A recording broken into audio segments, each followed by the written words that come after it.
Well, thanks for visiting us this morning at KTALnews.com and your weather authority app. I'm meteorologist Josh Marces with your Thursday morning forecast update. This is as close as we're going to get to a, normal summer day over the next week or so. Of course, it's been anything but normal this week with all of the heat. Of course, the storm recovery as well today, kind of setting up to be a normal and actually comfortable day. The humidity has dropped. Temperatures will be slightly lower this afternoon as well. And we do have another heat wave building in this weekend, so take advantage of the nicer mornings here and the cooler afternoons, quote fingers there, cooler afternoons, but instead of a heat index today above 115 degrees, the heat index will likely stay below 100 as the humidity has dropped off just a touch here. See this area of low pressure that's over in Texas triggered some pretty strong storms that affected the Texas coastline last night, and we have just a few lingering showers that are passing through the Arklatex this morning, and you can see some of that rain popping up across our East Texas counties and then just kind of drifting south. Don't expect that we'll see much in the way of any thunderstorm activity, and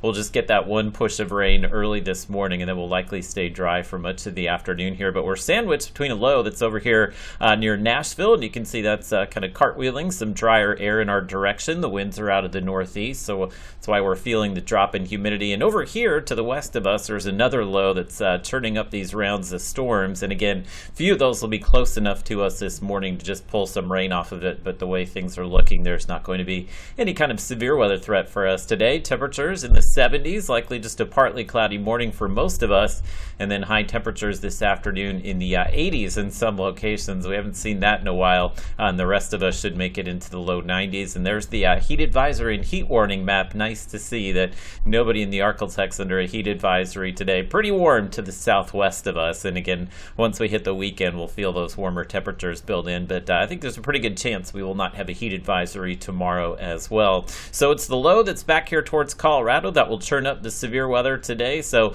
will be some severe storms over in central Texas, but for the Arklatex, not likely to see that. In fact, the little rain showers that are out there this morning scoot through pretty quickly here, and then we should be dry for much of the afternoon. So that's why the rain chance on the 7 days only in that 20% category once again, where it will likely stay tomorrow as well. We'll have just a slight chance of maybe some afternoon showers tomorrow, but once the rain dries up, high pressure really begins to build in and squeeze down on us next week, so we'll wind up in the 90s over the weekend. I think we'll see the heat advisories come back at some point over the weekend and likely continue for much of next week. Even though we'll dry out, the humidity will be slightly lower than what we've felt this week, but as we dry out, the air temperatures will get progressively warmer each day, so there may be quite a few days all of next week that we're in the upper 90s and maybe reaching 100 degrees.